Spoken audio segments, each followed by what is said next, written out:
ত্রিনিদাদের Brian Lara স্টেডিয়ামে নতুন ইতিহাস গড়তে চেয়েছিল আফগানিস্তান, কিন্তু আফগানদের সেই স্বপ্ন চূর্ণ বিচূর্ণ করে নতুন ইতিহাস লিখল দক্ষিণ আফ্রিকা। চোকার তকমা নামের সাথে আষ্টে পৃষ্ঠে জড়িয়ে যাওয়া দলটা প্রথমবার ইতিহাসে জায়গা করে নিল বিশ্বকাপ ফাইনালে।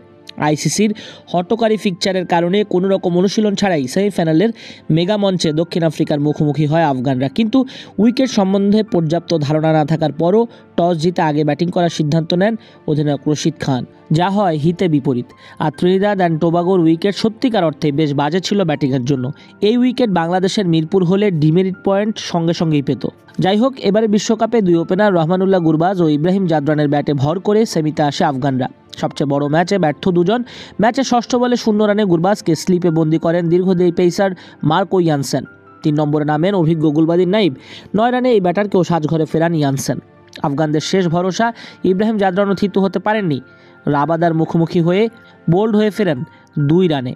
2 বল পর অভিজ্ঞ মোহাম্মদ নাবিকেও বোল্ড করেন রাবাদা। ম্যাচের 5ম ওভারে নানগেলিয়া খারোদকে ইয়ানসেন নিজের তৃতীয় শিকার বানালে মাত্র 23 রানে 5 উইকেট হারায় আফগানিস্তান।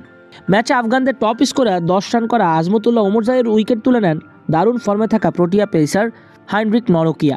তবে 7ম উইকেটে করিম জান্নাতকে নিয়ে কিছুটা লড়াই করার চেষ্টা করেন রশিদ খান। 18 বলে 22 রানের জুটি ভাঙেন স্পিনার তাবারেজ শামসি। 8 রানে করিম জান্নাতকে ফেরান তিনি।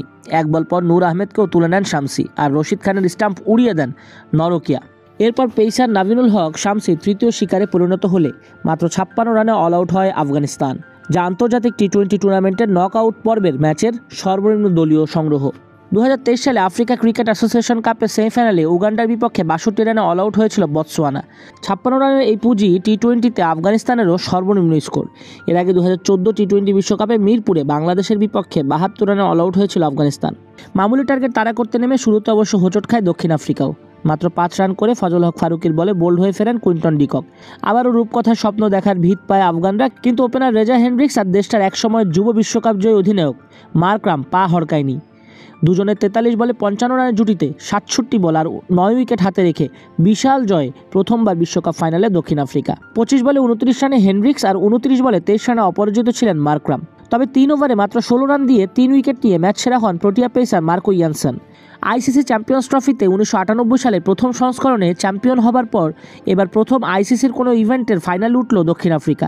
মার্করামের ভাগ্যটা Pollock, Smith, de Villiers, du Plessis, Bavuma, Klusener, Herschelle গিবসদের মতো নয়, যারা একটা মিথে বা চোকার তকমার মধ্যে আটকে থাকতেন। এই সাউথ আফ্রিকা লিডারশিপে মার্করাম 2023 থেকে আছেন। সেই আশাটাই প্রথমবার দক্ষিণ আফ্রিকাকে প্রথম ফাইনালে তুলল। এর আগে 5টা ওয়ানডে বিশ্বকাপ, 2টি টি-20 বিশ্বকাপ অপেক্ষা করতে হয়েছে। 7বার সেমিফাইনালে উঠে মন খারাপ করে বাড়ি ফিরতে হয়েছে। বহু বছর পর অবশেষে সাফল্য ধরা দিল। শনিবার ব্রিজটাউনে কেনসিংটন ওভালে বিশ্বকাপ ফাইনালে দক্ষিণ আফ্রিকা কি পারবে চোকার খেতাব ঘোচাতে? উত্তরটা সময়ের হাতেই তোলা থাক।